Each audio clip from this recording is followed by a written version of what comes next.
Maintenant, comme nous l'avons vu, en plus de ces trois variables essentielles inhérentes au contrat de prêt, il va y avoir des frais supplémentaires. Donc ces frais supplémentaires, comme nous l'avons vu, c'est des frais liés à la banque qui nous octroie ce prêt. Donc c'est la garantie bancaire, les frais de dossier bancaire et éventuellement les honoraires de courtage si vous passez par un courtier. Donc ces éléments, le but c'est de déterminer leur impact à la fois sur la mensualité et le coût total en intérêt.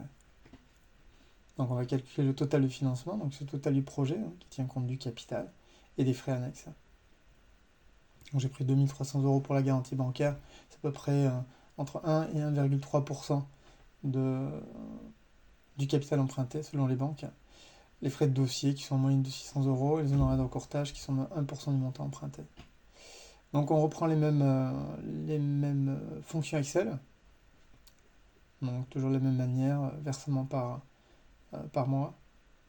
Donc on prend, important le taux, mais divisé par 12, parce qu'on prend des mensualités qui sont la charge par mois. Total des intérêts, pareil, donc on va prendre les mêmes variables, le taux, la durée, le capital, la première échéance qui est le mois 1 et la dernière échéance 240 mois, donc la durée.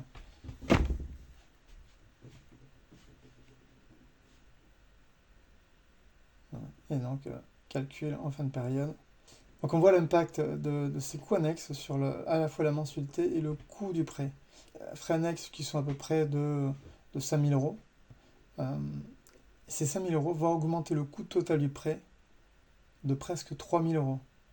Donc en fait, vous allez emprunter 5 000 € à la banque, 5 000 € supplémentaires, qui vont générer 3 000 € d'intérêts supplémentaires.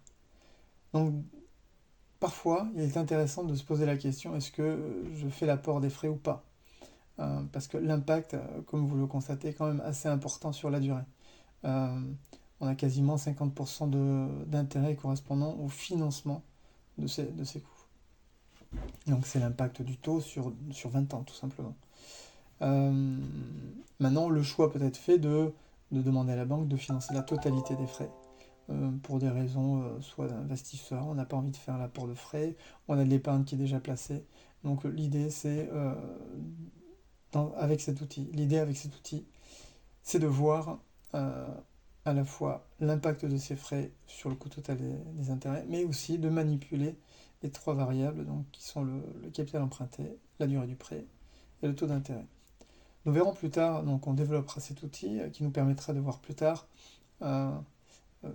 quelle est notre capacité d'emprunt en fonction des revenus que l'on percevra.